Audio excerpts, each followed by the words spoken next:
Hello guys, welcome to my YouTube channel. I am Prince and today I will discuss about embolism.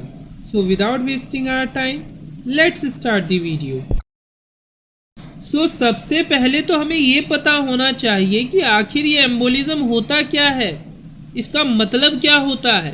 So basically an embolus can be a solid, liquid or gaseous mass that is freely flowing in the blood from its point of origin to a distant site. For example, किसी अनरप्चर्ड blood vessel के अंदर clot का formation होता है और वो attach है vessel wall से, तो उसे हम क्या बोलते हैं? उसे हम थ्रोम्बस बोलते हैं. और जैसे ही वो थ्रोम्बस डिटैच होगा वेसल वॉल से और फ्रीली फ्लो करेगा ब्लड में, अब उसे क्या बोलेंगे? उसे बोलेंगे एम्बोलस. सो बेसिकली एम्बोलस क्या है? An embolus is a detached intravascular solid, liquid or gaseous mass that is carried by the blood from its point of origin to a distant site where it often causes tissue dysfunction or infarction. The transported intravascular mass detached from its site of origin is called an embolus.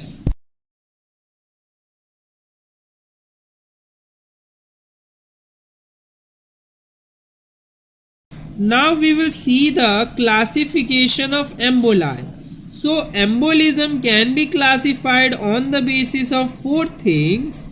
First is depending upon the matter in the emboli. Second is depending upon whether infected or not. Third is depending upon the source of the emboli. And fourth is depending upon the flow of blood. So there are three types of emboli depending upon the matter in the emboli: solid, liquid and gaseous. Solid embolism की example की अगर मैं बात करूं तो इसमें पहला example क्या है? Detached thrombi. डिटैच्ड थ्रोम्बाई को हम क्या बोलते हैं? Thromboembolism. इसके अलावा atheromatous material, tumour cell clumps, parasites, bacterial clumps, foreign bodies, ये सब भी हमारे सॉलिड एम्बोलिज्म का एग्जाम्पल है. वही अगर हम लिक्विड एम्बोलिज्म की बात करें तो इसमें हमारा फैट एम्बोलिज्म और एमनियोटिक फ्लूइड एम्बोलिज्म जो है एग्जाम्पल है लिक्विड एम्बोलिज्म का. वही अगर हम गैसियस एम्बोलिज्म की बात करें तो इसका एग्जाम्पल है air embolism. There are two types of embolism depending upon whether infected or not: blend embolism and septic embolism. So basically इसमें हम क्या देखते हैं? अगर एम्बोलिज्म में कोई बैक्टीरिया वगैरह प्रेजेंट नहीं है तो मीन्स अगर वो स्टेराइल है तो उसे हम क्या बोलेंगे? Blend embolism. और अगर एम्बोलिज्म में बैक्टीरिया प्रेजेंट है मीन्स अगर वो इन्फेक्टेड है तो उसे हम क्या बोलेंगे? Septic embolism. There are four types of emboli depending upon the source of the emboli. First is cardiac emboli from left side of the heart. Second is arterial emboli. Third is venous emboli. And fourth is lymphatic emboli. There are two types of embolus depending upon the flow of blood: paradoxical embolus and retrograde embolus. Paradoxical embolus: an embolus which is carried from the venous side of circulation to the arterial side or vice versa is called paradoxical or crossed embolus. Example through patent foramen ovale. Second is retrograde embolus. Retrograde embolus क्या है? An embolus which travels against the flow of blood is called retrograde embolus. So basically मतलब क्या है, paradoxical एम्बुलस हम कब कहेंगे, अगर एम्बुलस Venus side of circulation से आर्टेरियल साइड ऑफ सर्कुलेशन में जा रहा है या आर्टेरियल साइड से वीनस साइड ऑफ सर्कुलेशन में आ रहा है, तो उस एम्बुलस को हम बोलेंगे पैराडॉक्सिकल एम्बुलस. वहीं रेट्रोग्रेड एम्बुलस हम कब बोलेंगे, अगर एम्बुलस ट्रेवल कर रहा है opposite to the direction of flow of blood, flow of blood के अपोजिट डायरेक्शन में, अगेंस्ट में ट्रेवल कर रहा है एम्बुलस, तो उसे हम क्या बोलेंगे, retrograde embolus.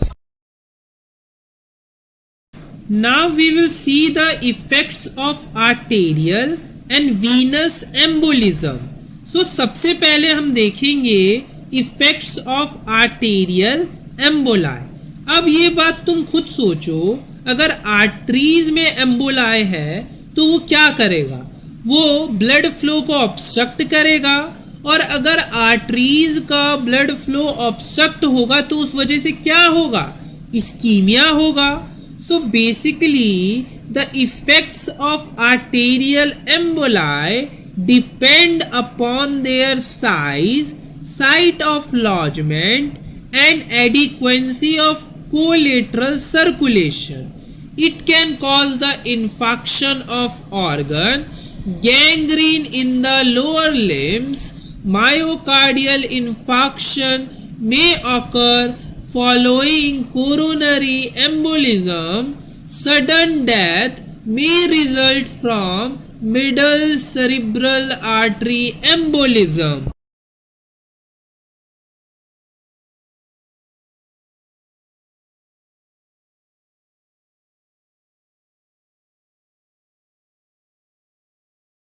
Now we will see the effects of venous embolism.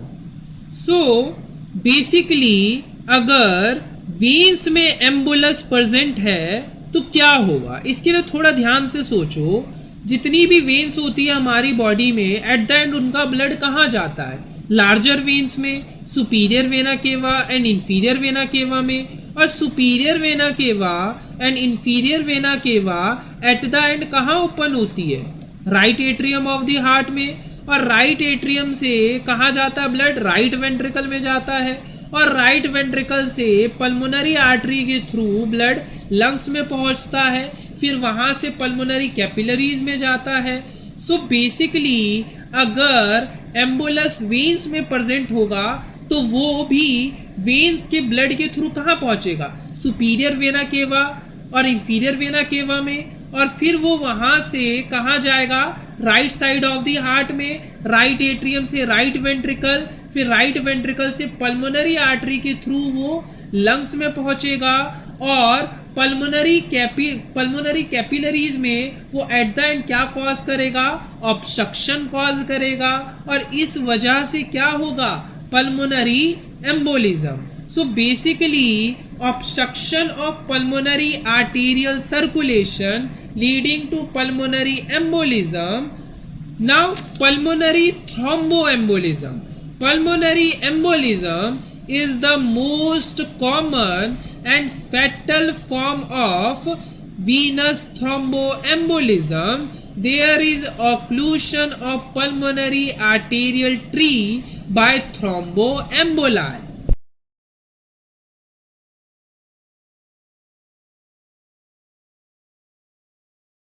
Pathogenesis मैंने अभी आपको बताया कि अगर एम्बुलस वेन्स में है तो वो फ्लो करेगा through venous drainage into the larger veins, superior vena cava and inferior vena cava, और superior vena cava and inferior vena cava से कहाँ जाएगा, right side of the heart, right atrium से राइट वेंट्रिकल, और right ventricle से pulmonary artery के through lungs में जाएगा, और लंग्स में पल्मोनरी कैपिलरीज में वो ऑब्स्ट्रक्शन कॉज करेगा, और एट द एंड इस वजह से क्या होगा, pulmonary embolism.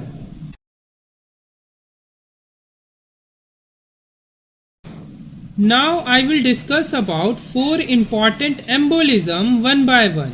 First is thromboembolism, second is fat embolism, third is gas embolism and fourth is amniotic fluid embolism. Thromboembolism के बारे में हम ऑलरेडी डिस्कस कर चुके हैं कि अगर अनरप्चर्ड ब्लड वेसल के अंदर क्लॉट का फॉर्मेशन हो रहा है और वो अटैच है ब्लड वेसल की वॉल से तो उसे हम बोलते हैं थ्रोम्बस। और अगर वो डिटैच हो गया ब्लड वेसल की वॉल से तो अब उसे हम क्या बोलेंगे, थ्रोम्बोएम्बोलिज्म। सो थ्रोम्बोएम्बोलिज्म क्या है, a detached thrombus or part of thrombus. It constitutes the most common type of embolism, about 90%. Out of all the embolism, it is the most common type of embolism. And what's the most common source? Deep vein thrombosis. Now fat embolism में अब क्या होगा, obstruction of arterioles and capillaries by fat globules. अब सवाल ये उठता है कि आखिर ब्लड वेसल के ल्यूमन में ये फैट आता कहाँ से है। तो बेसिकली हमें पता है कि हमारी बोन में क्या प्रेजेंट होता है, बोन मैरो प्रेजेंट होता है। और ये बोन मैरो बेसिकली दो टाइप के होते हैं, एक होता है रेड मैरो और एक होता है yellow marrow. And this yellow marrow contain fat. अब मान लो अगर किसी को फ्रैक्चर हो जाए तो ये येलो मैरो ब्लड में लीक कर सकता है और कॉज कर सकता है फैट एम्बोलिज्म। और ये किस में आएगा, ट्रोमैटिक कॉज में। वहीं इसके अलावा कई नॉन ट्रोमैटिक कॉज भी होते हैं। इसमें क्या होता है, बेसिकली जो लिपिड प्रोफाइल है वो अल्टर्ड हो सकती है। अब इस लिपिड प्रोफाइल के अल्टर्ड होने के कई सारे कॉजेज हो सकते हैं जो कि अभी हम आगे देखेंगे और ये भी कॉज करते हैं फैट एम्बोलिज्म। ट्रोमैटिक कॉजेज के बारे में अभी मैं बता चुका हूँ। Trauma to bones and soft tissue is the most common cause of fat embolism. Example, in fractures of long bones leading to passage of fatty marrow in circulation.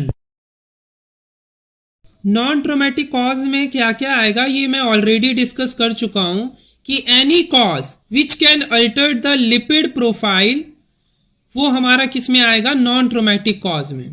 सो आखिर वो कौन कौन से कॉजेज हैं जो अल्टर्ड कर सकते हैं लिपिड प्रोफाइल को, तो उसमें हमारे बहुत सारे कॉजेज हैं, कुछ मैंने यहाँ बताए हुए हैं। इसमें से पहला है हमारा extensive burns, diabetes mellitus, fatty liver, pancreatitis, sickle cell anaemia, decompression sickness, inflammation of bones and soft tissues, extrinsic fat or oils introduced into the body, hyperlipidemia, cardiopulmonary bypass surgery. These are the some causes which can alter the lipid profile and cause fat embolism. और ये सारे causes किस में आएंगे, non traumatic causes में। Let us suppose a 25-year boy having a road traffic accident जिसमें उसका tibia fracture हो गया है और वो आपके हॉस्पिटल में आता है। आप उसका फ्रैक्चर फिक्स करते हो and you have put the cast for 2 months and patient is still admitted in your hospital. आपको 1 से 2 दिन के अंदर कॉल आता अपनी नर्स से, वो बताती है कि जिस पेशेंट को आपने ऑपरेट किया था उसकी मृत्यु हो चुकी है। आप पूछते हो कि what's the cause of death, तो आपको नर्स बताती है कि डिस्पनिया हुआ, रेस्पिरेटरी डिस्ट्रेस हुआ एंड सडन डेथ। तो what may happen with the patient, it is a simple case of fracture. आखिर उसकी मृत्यु हुई कैसे, तो आप इसे कोरिलेट कर सकते हो कि जरूर उसकी फ्रैक्चर बोन से येलो मैरो लीक हो गया होगा वीनस ब्लड में, और सारी वीनस ब्लड कहाँ जाती है, एट द एंड लंग्स में जाती है, और लंग्स में उसने ऑब्स्ट्रक्शन कॉज किया होगा जिस वजह से उसकी मृत्यु हुई होगी। So it is a case of pulmonary fat embolism.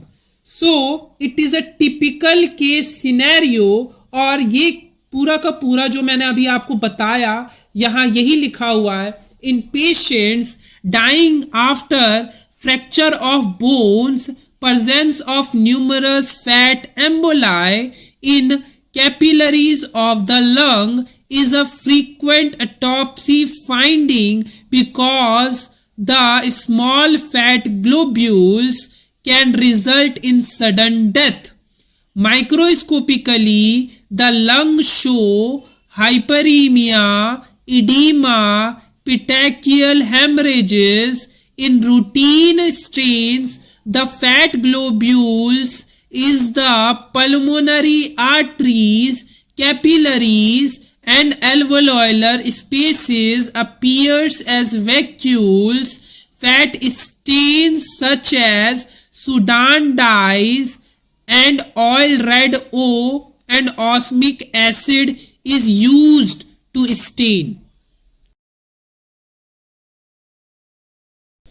In lung, we apply special stain for fat. These special stains are Sudan black and oil red. These stains basically highlight the fat and adipocytes. Sudan black gives black color to the fat or adipocytes, and oil red gives red color to the fat or adipocytes. Now, amniotic fluid embolism. This is the most serious, unpredictable and unpreventable cause of maternal mortality. Now the pathogenesis. During labor and in the immediate postpartum period, contents of amniotic fluid may enter the uterine vein, and uterine vein से वो कहाँ जाएगा? सारी when कहाँ जाती है? Superior vena cava, inferior vena cava में, and superior vena cava and inferior vena cava से ये कहाँ जाएंगी? Right side of the heart में, राइट एट्रियम से right ventricle, and right ventricle से पल्मोनरी आर्टरी के थ्रू लंग्स में, पल्मोनरी कैपिलरीज में जाकर ये क्या कॉज करेगा? एमनियोटिक फ्लूइड ऑब्स्ट्रक्शन कॉज करेगा और क्या लीड करेगा? Pulmonary embolism. Now let us see the composition of amniotic fluid. Epithelial squamous, vernix caseosa, lanugo hair, bile from meconium, and mucus.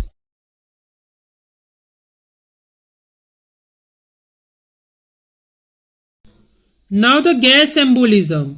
Air, nitrogen and other gases can produce bubbles within the circulation and obstruct the blood vessel, causing damage to tissue. The two main forms of gas embolism, first is air embolism, second is decompression sickness. Air embolism. Air embolism occurs when air is introduced into venous or arterial circulation. Now let us see what are the causes or origin of air embolism.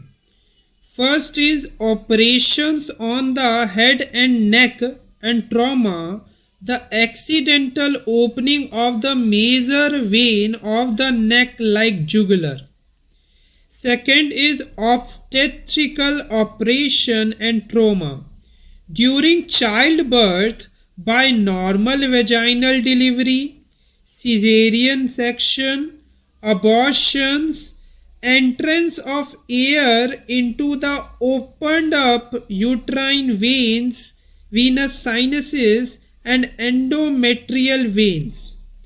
Third is intravenous infusion of blood and fluid. Air embolism may occur during intravenous blood or fluid infusions if only positive pressure is employed. Fourth is angiography. During venous angiographic procedures, air may be entrapped into large vein. Now let us see venous air embolism. अगर air embolism veins में है तो क्या होगा? At the end वो lung में जाएगा. कैसे जाएगा? वेन्स कहाँ जाती है? Superior vena cava, inferior vena cava में. वहां से वो कहाँ एंटर करेगा? राइट एट्रियम में. राइट एट्रियम से राइट वेंट्रिकल में. राइट वेंट्रिकल के थ्रू वो पल्मोनरी आर्टरी के थ्रू कहाँ जाएगा? लंग्स में जाएगा और वहां पर वो ऑब्स्ट्रक्शन कॉज करेगा. So the mechanism of death is by entrapment of air emboli in the pulmonary arterial trunk.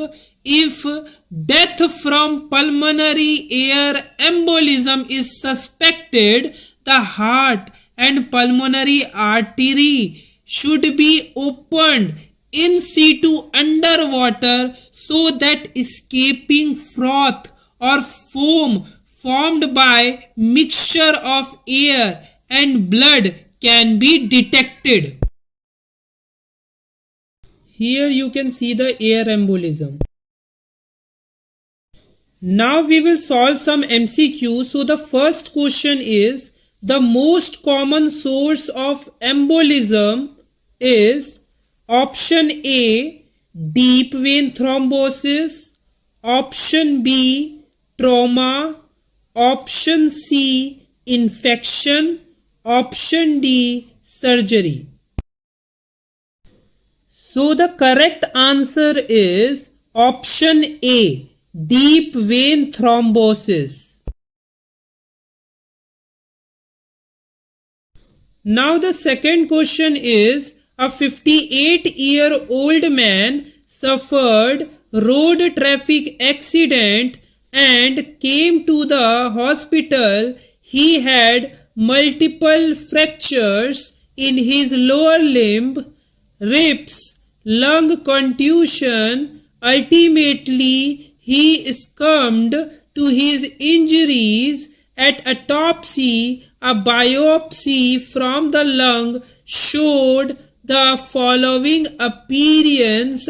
What is likely cause of his death? Option A, fat embolism. Option B, emphysema. Option C, pulmonary embolism. Option D, congestive heart failure. So the correct answer is option A, fat embolism. सो इसी के साथ हमारा ये topic भी complete हुआ. मिलते हैं ऐसी एक नई वीडियो के साथ. तब तक खुश रहें, मस्त रहें. जय हिंद.